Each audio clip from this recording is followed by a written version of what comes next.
നമസ്കാരം. അപ്പൊ ഇന്ന് നമ്മുടെ ഒപ്പം ഉള്ളത് സോഷ്യൽ മീഡിയ സെലിബ്രിറ്റി ആയ വിഷ്ണു കൊച്ചിക്കാരനാണ്. നമസ്കാരം. നമസ്കാരം. അപ്പൊ എന്തൊക്കെയുണ്ട് വിശേഷം? അങ്ങനെ പോകുന്നു. ഒരു സിനിമ ഇറങ്ങി, പിന്നെ ഒരു ഷോർട്ട് ഫിലിം ഇറങ്ങി ഹിറ്റായി. എങ്ങനെയുണ്ട് അതിന്റെ ഒരു എക്സ്പീരിയൻസ് പറഞ്ഞു? അതിന്റെ എക്സ്പീരിയൻസ് തന്നെ പറയാം. അതേ തന്നെ നമുക്കിപ്പോ സിനിമ ചെയ്തിട്ട് 1 കൊല്ലത്തിന് മേളിലായി. അപ്പൊ അങ്ങനെ വൈറലായിട്ടില്ലായിരുന്ന സമയത്ത് 1.5 വർഷത്തിന് മേളിലായിരുന്നു. അത് കഴിഞ്ഞിട്ട് വൈറലായി കഴിഞ്ഞപ്പോഴാണ് ഈ ചതി എന്ന് പറഞ്ഞ ആദർശ നായകനായിട്ടുള്ള സിനിമ ഞാൻ വില്ലനായിട്ട്. അപ്പൊ നല്ല രീതിയിൽ ഇപ്പൊ 50K കഴിഞ്ഞ് യൂട്യൂബില് അത്യാവശ്യം നല്ല രീതിയിൽ പടം ഓടി. ഇപ്പൊ തയ്യൽ മെഷീൻ എന്ന് പറയുന്ന സിനിമ ഇറങ്ങുന്നതിന് മുമ്പ് വിഷ്ണു കൊച്ചിക്കാരൻ്റെ ഒരുപാട് ഇന്റർവ്യൂസും അല്ലെങ്കിൽ കോണ്ടന്റ് വീഡിയോ ഒക്കെ ഞാൻ കണ്ടപ്പോൾ എനിക്ക് മനസ്സിലായത് അത് അത്യാവശ്യം നല്ല റോളായിരുന്നു, അല്ലെങ്കിൽ ഒരുപാട് ഡയലോഗുകൾ ഒക്കെ ഉണ്ടായിരുന്ന ഒരു റോളാണെന്ന് എനിക്ക് മനസ്സിലായത്. പക്ഷെ ഞാനിപ്പോ തിയേറ്ററിൽ കണ്ടപ്പോ ആ ഒരു സീനിനെ കണ്ടാണ് താങ്കളെ കാണിച്ചത്. അപ്പൊ അതെന്താണ്?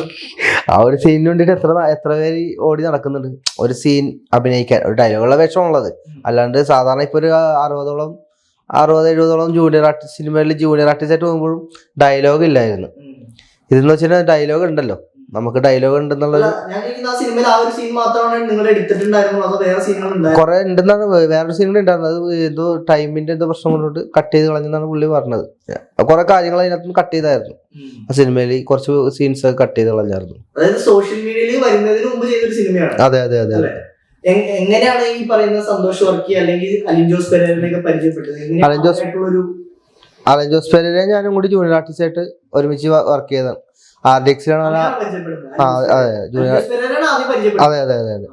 അപ്പൊ അങ്ങനെ ജൂനിയർ ആർട്ടിസ്റ്റ് ആയിട്ട് വർക്ക് ചെയ്യണ സമയത്താണ് അലിൻ ജോസ് പെരേരനെ പരിചയപ്പെടുന്നത്. ഞങ്ങൾ RDXലാണ് ഒരുമിക്കുന്നത് എല്ലാവരും കൂടി. അപ്പൊ ഞാൻ RDX ഉണ്ടായിരുന്നു. ഞാൻ മറ്റേ ഗുണ്ടാറുള്ളായിരുന്നു അതിനകത്ത്. സ്ക്രീനിൽ അതിൽ ചെറുതായിട്ട് കാണിച്ചിട്ടുള്ളു. അത് കഴിഞ്ഞപ്പോ അവിടെ വെച്ചാണ് പരിചയപ്പെടുന്നത്, അലിൻ ജോസ് പെരേരനെ പരിചയപ്പെടുന്നത്. പിന്നെ അങ്ങനെ ഞങ്ങൾ നിരവധി പടങ്ങളിലും സീരിയലുകളിലൊക്കെ ഒരുമിച്ച് ചെയ്തിട്ടുണ്ടായിരുന്നു, ഞാനും പെരേരയും കൂടി. അങ്ങനെ നിൽക്കുന്ന സമയത്താണ് അവൻ വനിതാ തിയേറ്ററിൽ വന്ന് വൈറലായത്. അപ്പൊ അവൻ എന്നെ ഒരു ദിവസം വിളിച്ചിട്ട് പറഞ്ഞു, നീ വനിതാ തിയേറ്ററിലേക്ക് വാ, ഏതായാലും സിനിമയിൽ നമുക്ക് വല്ല ചാൻസ് ഒന്നും പ്രതീക്ഷിക്കണ്ട, കാര്യം ഇപ്പൊ അതെ സൗഹൃദമായി. പിന്നെ അത് ഞങ്ങൾ കുറെ പടങ്ങൾ ചെയ്തായിരുന്നു ഞങ്ങൾ രണ്ടുപേരും കൂടി. പിന്നെ സീരിയലിലൊക്കെ ഉണ്ടായിരുന്നു ജൂനിയർ ആർട്ടിസ്റ്റ് ആയിട്ട്. അത് ഞങ്ങൾ ഒരുമിച്ച് തന്നെ കുറെ പടങ്ങൾ അവിടെ ഇവിടെയൊക്കെ ആയിട്ട് ഉണ്ട്, ശ്രദ്ധിച്ചു നോക്കണമെന്നുള്ളു. അപ്പൊ അങ്ങനെ നിൽക്കണ സമയത്ത് ഞാൻ എന്റെ ഫസ്റ്റ് പടം നിറമാണ്.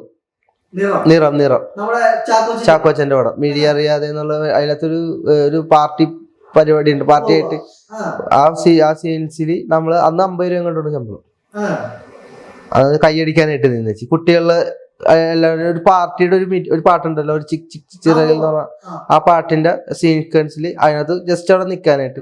അത് ചെറിയ കുട്ടിയായിരുന്നു അതിനകത്ത്. അപ്പൊ അവിടെ നിന്ന് പിന്നെ ഇപ്പുറത്ത് DD കെന്റ് അറിയാലോ, അവിടെ മിക്കപ്പോഴും ഷൂട്ട് ഉണ്ടാവും. അവിടെ ആയിരിക്കും മിക്കപ്പോഴും രാഷ്ട്രം, പിന്നെ മറ്റേ ബ്ലാക്ക് ഡാലിയ 2ാമത്തെ പടം. അത് കഴിഞ്ഞിട്ട് മേക്കപ്പ് മാൻ, അങ്ങനെ കുറെ പടങ്ങളിൽ ചെയ്തിട്ടുണ്ട്. ജൂനിയർ ആർട്ടിസ്റ്റ് ആയിട്ടുണ്ട് മാത്രമേ ഉള്ളൂ. അതിപ്പോ 60 പടത്തിന് മേളിലായി തോന്നുന്നു പോയിട്ടുണ്ട്. തയ്യൽ മെഷീനിലാണ് പിന്നെ കാണിച്ചത്.